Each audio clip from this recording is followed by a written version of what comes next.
शुक्र और उसका एहसान अजीम कि उसने हमें और आप सबको आज की इस अजीमुशान महफिल में हाजिर होने का मौका अता फरमाया। अल्लाह की बारगाह में दुआ है, परवरदिगार आलम हमारी इस महफिल को अपनी बारगाह में कबूल फरमाए। हमारे पास वक्त में इतनी गुंजाइश नहीं कि एक जुमला भी जो है तमहीद के नाम पर बोला जाए, इसलिए हम और आप तवज्जो के साथ थोड़ी देर अपने रसूल का जिक्र करें और जो इस्लाम ने हमें पैगाम दिया है उसे समझने और उसके मुताबिक अमल करने की कोशिश करें। माशाअल्लाह बड़े अच्छे अंदाज में नात खानी हुई, आप सब ने सुनी, लेकिन मैंने देखा कि चंद मखसूस हमारे नौजवान आगे बैठे हुए थे जिन्होंने सुभान अल्लाह माशाअल्लाह नारा लगाना और मोहब्बतों का इजहार पेश किया, लेकिन हमारे पीछे बहुत सारे भाई बैठे, वो जितनी खामोशी और सुस्ती के साथ बैठे थे वो बैठे रहे और उन्होंने उस बेदारी का सबूत पेश नहीं किया। खामोशी मौजूदा दौर का सबसे बड़ा जुल्म है।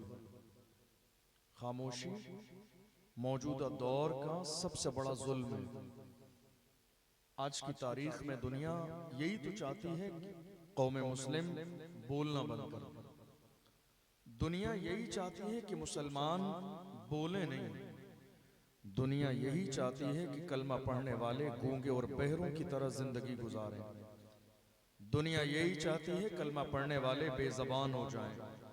दुनिया यही चाहती है कि ये सब्र करते रहें, इनकी जबान से एक जुमला ना निकले। दुनिया यही चाहती है कि ये गूंगों की तरह जिंदगी गुजारें। मगर आज जरूरत इस बात की है कि कलमा पढ़ने वाले पूरी दुनिया की आंखों में आंखें डाल के कहें, ए दुनिया वालों याद रखना, मेरी खामोशियों से तुम कभी धोखा न खा जाना। मोहब्बत की फजा में बोलना हमको भी आता है। अजीजों हो चुके मायूस हम दीवारे जिंदा से, कफस की तीलियों को तोड़ना हमको भी आता है। आज जरूरत है इस बात की मुसलमान बोलने लगे, मुसलमान खामोश न रहे, मुसलमान की जबान खामोश रहने नहीं, बोलिए, बोलने की आदत डालिए। मुफ्ती साहब क़िबला ने चंद चीज़ों में मुख्तसर वक्त में पूरी तकरीर का खुलासा पेश कर दिया। दुनिया ये चाहती है आप बोलें और अलग अलग अंदाज में हिंदुस्तान की ज़मीन पर हमें और आपको डराने की कोशिश की जाती है। मगर याद रखिएगा, न फिरौन का दौर बाकी रहा, न कारून का खजाना बाकी रहा, न शद्दाद की जन्नत बाकी रही, न दुनिया की कोई बड़े बड़े सुपर पावर लोग बाकी रहे। डॉक्टर राहत इंदौरी ने कहा था, सभी का खून है शामिल यहाँ की मिट्टी में, किसी के बाप का हिंदुस्तान थोड़ी है। सभी का खून है शामिल यहाँ की मिट्टी में, किसी के बाप का हिंदुस्तान थोड़ी है। दरअसल मौजूदा दौर का अलमिया यह है कि कौमे मुस्लिम मुल्क के कोने कोने पर मारी जा रही है। मुल्क के कोने कोने पर मुसलमान सताए जा रहे हैं। मुल्क के कोने कोने पर मुसलमानों को जलील किया जा रहा है। मुल्क के कोने कोने पर मुसलमानों को रुस्वा किया जा रहा है। आप जानते हैं इसका जिम्मेदार कौन है? बात यह है, जब परेशानी की जिम्मेदारी लेने की बात आएगी तो कोई ये सेहरा सजाने के लिए आगे नहीं आएगा, और जहां फोटो की बात आएगी हमारी कौम के गली मोहल्ले के लोकल नेता आगे आके खड़े हो जाएंगे। नहीं साहब, नाम मेरा आना चाहिए, फोटो मेरा आना चाहिए, फ्लैक्स में नाम मेरा हो, फोटो मेरा हो, नहीं साहब सेहरा मेरे सर सजाइए। लेकिन जब ये बात आती है कि आज मुल्क के हालात इतने बिगड़े हुए हैं, जिम्मेदार कौन है, तो कोई जिम्मेदारी कबूल करने के लिए तैयार नहीं है। मुझे बताएं जिम्मेदार कौन है? जिम्मेदार कोई गैर नहीं है, कोई सियासी पार्टी जिम्मेदार नहीं। मौजूदा दौर में मुल्क के हालात के जिम्मेदार हमारी कौम में छुपे हुए वो दलाल हैं, दलाल जिन्होंने हर जमाने में दलाली की है। रात के अंधेरे में दलाली की, दिन के उजाले में दलाली की, अपनी कौम की दलाली की। आपने देखा नहीं, जरा से इलाके के हालात खराब हो जाएं, ये दलाल ही हैं जो अपनी कौम के जवानों की लिस्ट बना के थाने में पेश कर देते हैं। ये दलाल ही हैं जो छुड़ाने के नाम पर पैसे भी लेते हैं। तोड़ बट्टे कराना भी इनका काम है, आधे पैसे अपनी जेब में रखना इनका काम है, आधे पैसे आगे बढ़ा देना इनका काम है। और सोच इनकी ये है, नहीं नहीं साहब, हम सामने वालों की नजर में बहुत मुअज़्ज़ज़ है, हरगिज नहीं, हरगिज नहीं। खबरदार, खबरदार, तुम्हें इस बात का अंदाजा नहीं। दुनिया ये समझ गई है, जो अपनी कौम का ना हुआ वो हमारा कैसे हो सकता है। दुनिया ये जान गई है जो अपनी कौम का न हुआ, जो रात के अंधेरे में दिन के उजाले में कौम की दलाली और मुखबरी करता हो, वो हमारा कैसे हो सकता है। डॉक्टर राहत इंदौरी ने कहा था, जब परेशानी का वक्त आएगा, जब मारा जाएगा तो ये लिहाज नहीं किया जाएगा ये दलाली करने वाला हमारा अपना है। रेड कलर का कारपेट तुम्हारे लिए नहीं बिछाया जाएगा, दलाली करने वालों के लिए, कौम की मुखबरी करने वालों के लिए। डॉक्टर राहत इंदौरी ने कहा, लगेगी आग तो आएंगे घर कई जद में, यहाँ पे सिर्फ हमारा मकान थोड़ी है। जो आज साहिबे मसनद हैं कल नहीं होंगे किराएदार हैं, जाती मकान थोड़ी है। सभी का खून है शामिल यहाँ की मिट्टी में, किसी के बाप का हिंदुस्तान थोड़ी है। आज बहुत सारे लोग इतरा रहे हैं, बहुत सारे लोग सिर्फ मस्जिद मदरसे तक नहीं, अब बात गरीब नवाज के दयार तक पहुंच गई है, अब बात अजमेरे मोहल्ला तक पहुंच गई है। मगर हम खौफ ज़दा नहीं है, हम खौफ ज़दा नहीं है, डरे हुए नहीं है। हम आज भी फख्र के साथ कहते हैं, कुर्सी पर कोई भी बैठे राजा तो मेरा खौजा, कुर्सी पर कोई भी बैठे राजा तो मेरा खौजा है। याद रखिएगा, दरअसल बात इतनी है कि मेरी कौम के लोगों को जहां बोलना चाहिए था मुसलमान वहां खामोश रहे, और जहां खामोश रहना चाहिए था कलमा पढ़ने वालों ने वहां जबान दराजी की। बात जब मस्जिद की आई तो मुसलमान बोलने लगे, बात जब मदरसे की आई तो मुसलमान बोलने लगे, बात किसी मस्जिद के इमाम की आई मुसलमानों ने जबान दराजी की, बात किसी आलिम दीन की आई मुसलमानों ने जबान दराजी की।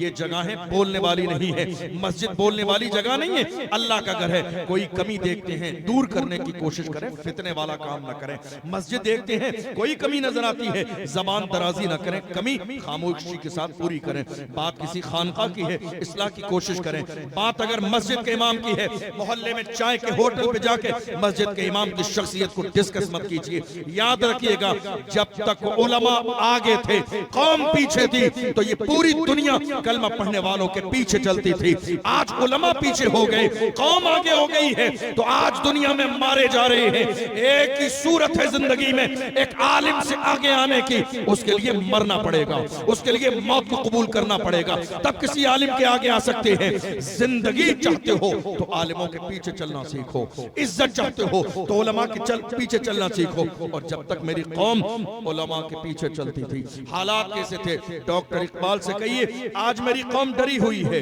मेरी कौम सहमी हुई है, मेरी कौम परेशानी के दौर से गुजर रही है।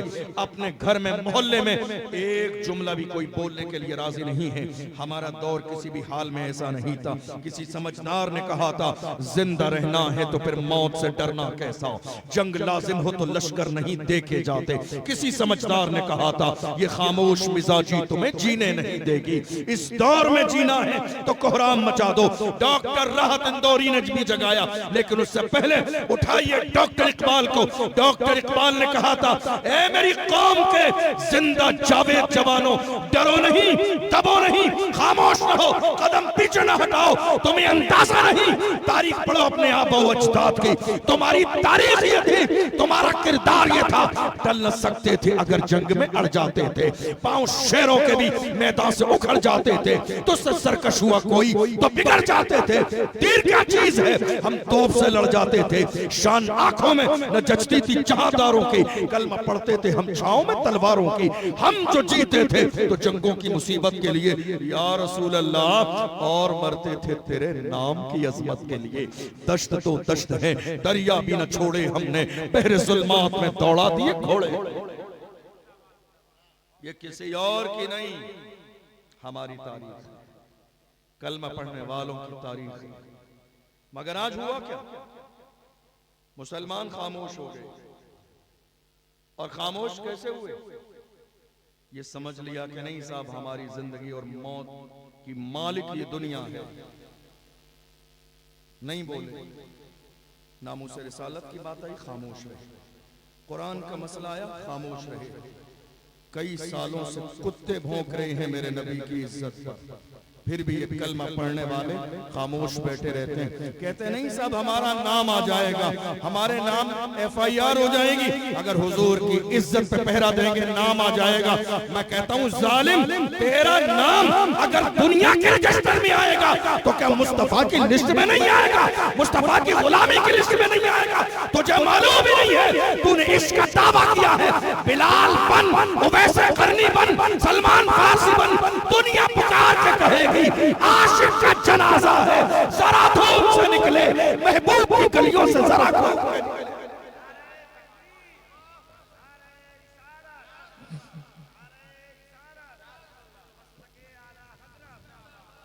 गुलाम बनिए तो सही। आज हमारे यहाँ के लोगों का मिजाज बन गया, नहीं साहब ये भी सही है वो भी सही है, नामूस रिसालत की बात भी कर रहे हैं और महज दुनियादारी की बुनियाद पर ऐसे लोगों से हाथ भी मिला रही है। याद रखिएगा, हम इमाम अहमद रजा के मानने वाले, मेरे इमाम ने हमें चापलूसी नहीं सिखाई, मेरे इमाम ने हमें बुज़दिल न बनाया, मेरे इमाम ने हमें गुलाम बनने का मिजाज न दिया, मेरे इमाम ने हमें बुज़दिल न बनाया। इमाम का मिजाज ये है, जब इमाम अहले सुन्नत से कहा गया नानपारा के नवाब की तारीफ कर दे, जलाल में आ गए इमाम अहमद रजा, जलाल में फरमाया अहमद रजा दुनियादार की नहीं तारीफ करेगा तो मदीने के ताजदार की तारीफ करेगा, अहमद मुख्तार की तारीफ करेगा। और जब तारीफ करने पे आए हैं तो पुकार के कहते हैं वो कमाल हुस्न हुजूर है कि गुमान नक्शे जहां नहीं, यही फूल खार से दूर है, यही शम्मा है कि धुआं नहीं। वो सहा अरब के बड़े बड़े तेरे आगे यूं है दबे लचे, कोई जाने मुंह में ज़बान नहीं, नहीं बल्कि जिस्म में जान नहीं। या रसूल अल्लाह करूं तेरे नाम पे जा फिदा, न बस एक जान दो जहां फिदा, दो जहां से भी नहीं जी भरा, करूं क्या करोड़ों जहां नहीं, करूं मधे अहले तो वल रजा, पड़े इस बला में मेरी बला, मैं गदा हूं अपने करीब का मेरा दीन पा रहे। मेरे इमाम ने गुलाम नहीं बनाया। आज बहुत सारे लोग कह रहे हैं नहीं हमें आला हजरत समझ में नहीं आते, आला हजरत हमें समझ में नहीं आते। मैं कहता हूं बेवकूफ, आला हजरत तुम जैसे अदना हजरतों को समझ में कैसे आएंगे? वो आला हजरत है, आला हजरत तुम जैसे अदना हजरतों की समझ में कैसे आएंगे? आला जानते हो कौन आला होता है? जहां बाप आला हो, माँ आला हो, पीर आला हो, उस्ताद आला हो, इश्क आला हो, निस्बत आला हो। जब इतने आला मिलते हैं तब जाके कोई आला हजरत बनता। जब इतने आला बनते हैं, जब इतने आला मिलते हैं तब जाके कोई आला हजरत बनता है। और जब बन जाता है तो दुनिया पुकार के कहती है मुल्के सुखन की शाही तुमको रज़ा मुसल्लम, जिस सिमत आ गए हो सिक्के बिठा। जलने वाले आज जल रहे हैं मगर हाल ये है वादी रजा की कोहे हिमाला रजा का है, जिस सिमत देखिए वो इलाका रजा का है। सब उनसे जलने वालों के गुल हो गए चराग, अहमद रजा की शम्मा फरोजा आज भी पूरी दुनिया में चले जाइए। हमने अफ्रीका के इलाकों में देखा है जहां लोग उर्दू जबान समझते नहीं है मगर फिर भी मुस्तफा जान रहमत सलाम छूप छूप के पढ़ते हैं। उनसे पूछ लीजिए तुम्हें समझ में नहीं आता? वो कहते हैं हाँ बात सही है, समझ में नहीं आता है मगर लज्जत बहुत आती है, मजा बहुत आता है, सुकून बहुत मिलता है। दरअसल यही वो सलाम है जो बारगाह रसूल में कबूल कर लिया गया। मेरे इमाम ने हमें डराया नहीं। बात जब हुजूर की इज्जत की आई तो मेरे इमाम ने मिजाज दिया दुश्मने अहमद में शिद्दत कीजिए, मुल्हिदों से क्या मुरव्वत कीजिए, गैज में जल जाएं बेदीनों के दिल, या रसूल अल्लाह की कसरत कीजिए। आज हिंदुस्तान की सरजमीन पर हमें डराने की कोशिश की जा रही है और अफसोस कि हमारी कौम के लोग डर भी रहे हैं। लगातार ये एहसास दिलाया जा रहा मुसलमान हिंदुस्तान की सरजमीन पर किराएदार है। आपने देखा नहीं अभी चंद दिन पहले अभी वो मसला संभल की सरजमीन पर खत्म नहीं हुआ है। ये टारगेट है, ये इत्तेफाक नहीं, मुनज़्ज़म साजिश है मुसलमानों को तकलीफ देने के लिए। लेकिन यहां सोचना पड़ेगा आज हमारी कौम के अंदर हर गली में, हर मोहल्ले में नेता हैं जो अपने आप को लीडर कहलवाते भी हैं, अपने नाम के नारे लगवाते भी हैं। जनाब हजरत नेता साहब क़िबला रहमतुल्लाह अलैह के पहुंचने से पहले उनके फोटो खींचने के लिए उनकी टीम पहुंच जाती है। मीडिया वाले पैसे दे के बुला लिए जाते हैं। नहीं साहब, जनाब गाड़ी से उतरेंगे, इस्तकबाल होगा।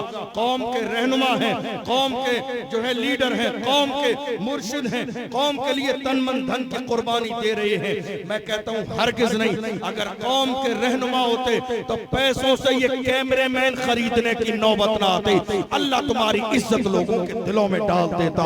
तुम जहां चले जाते, तुम बाद में पहुंचते, दुनिया तुम्हारे इस्तेकबाल के लिए पहले पहुंच जाती। आज बहुत सारे लोग हैं, लेकिन सही माना में कौम की क़यादत नहीं हो रही है। मुल्क के कोने कोने बहुत सारे लोग हैं अपने आप को बड़ा कहने आने वाले नेता। रहबर नहीं, रहजन। रहबर नहीं, रहजन। चूंकि हम देख रहे हैं ना हमारी कौम की क़यादत कहाँ हो रही है, किस अंदाज में। कितने लोग ऐसे थे। थोड़े से दिन पहले की बात है, रामगिरी ने जब हमारे नबी की शान में गुस्ताखी की, मेरी कौम की जबान इकट्ठे होकर कितने लोगों के पास गई। साहब, नेता साहब, हुजूर की इज्जत की बात आ गई है, हमें एहतिजाज करना, रैली निकालना है। आप जरा कौम के रहनुमाई लीडर हैं, आगे आइए, हम आपके पीछे चल के आपकी सरपरस्ती में रैली निकालना चाहते हैं, ज्ञापन देना चाहते हैं। उनको डराया गया जवानों को, कहा नहीं नहीं, हालात अच्छे नहीं है, हालात अच्छे नहीं है, अभी माहौल अच्छा नहीं है, डरा दिया गया। कितने लोग थे इलाके के जो अपना इलाका छोड़ के चले गए कि न जाने अब क्या होगा। कितने लोगों ने शहर बदल दिए, कितने लोग हॉस्पिटल में जाके लेट गए, कितने लोगों ने नींद की गोलियां खा ली, कितने लोग डिप्रेशन की गोलियां खा के सो गए ताकि हमें नामूस रिसालत के मसले पे उठना ना पड़े। मैं कहता हूँ बुज़दिलो, फिर तुम क़यादत की कुर्सी पे बैठे क्यों हो जब तुम्हारे बस की बात नहीं है हुजूर की इज्जत के पहरेदार बनना। फिर तो मैं यही कहूंगा, कुर्सी है तुम्हारी, ये जनाजा तो नहीं है। कुछ कर नहीं सकते तो उतर कर क़यादत की कुर्सी पर बैठे हैं, लेकिन कौम को जब तुम्हारी क़यादत की जरूरत होती है तब नजर नहीं आती। उतरिए कुर्सी से, खाली कीजिए किसी मर्द के लिए, किसी मर्द के लिए, किसी जाबाज के लिए। चूंकि हमारी 1500 साल तारीख उठाकर देख लीजिए, हमारे पास एक भी बुज़दिल नहीं है, हमारे पास एक भी बुज़दिल नहीं है। आज है गली गली, मोहल्ले मोहल्ले मुसलमानों के अंदर नेता। सबसे ज्यादा कौम का बेड़ा गर्क करने वाले यही लोग। सब मिलकर पूरे इलाके के लिए एक कायद क्यों नहीं चुन लेते, पूरी कौम के लिए एक रहनुमा क्यों नहीं बना लेते, ताकि जब बात हुजूर की इज्जत की आए तो जगाना ना पड़े। कौम का रहनुमा पहले ही से मौजूद हो, वो कौम को जमा करके कहो, आओ मेरी कौम के जवानों, मेरे दाहिने और बाएं बाजू की तरफ खड़े हो जाओ, ताकि इस्लाम का झंडा लेके पूरी दुनिया की आंखों में आंखें डाल के कहें कि मोहम्मद से वफा तूने तो हम तेरे हैं। ये जहां चीज है कि लौह कलम तेरे है, कुव्वत इश्क से हर पस्त को पाला कर दे, दहर में इसमें मोहम्मद से उजाला करते। मोहम्मद की मोहब्बत दीन हक की शर्त अव्वल है, इसी में हो अगर खामी तो सब कुछ नामुकम्मल है। हुजूर की जात कितनी है, अल्लाह अकबर। बरेली शरीफ से आवाज आई है, वो जो न थी तो कुछ न था, वो जो न हो तो कुछ न हो, जान है वो जहान की, जान है तो जहान है। पूछो इन भौंकने वाले कुत्तों से जो मेरे नबी की शान को घटाना चाह रहे हैं। मेरा इमाम कहता है, रहेगा यूं ही उनका चर्चा रहेगा, रहेगा यूं ही उनका चर्चा रहेगा। पड़े खाक हो जाएं जल जाने वाले, हश्र तक डालेंगे हम पैदाइशे मौला की धूम, मिस्ले फारस नजद के किले गिराते जाएंगे। खाक हो जाएं अदू जल कर मगर हम तो रजा, दम में जब तक दम है जिक्र उनका सुनाते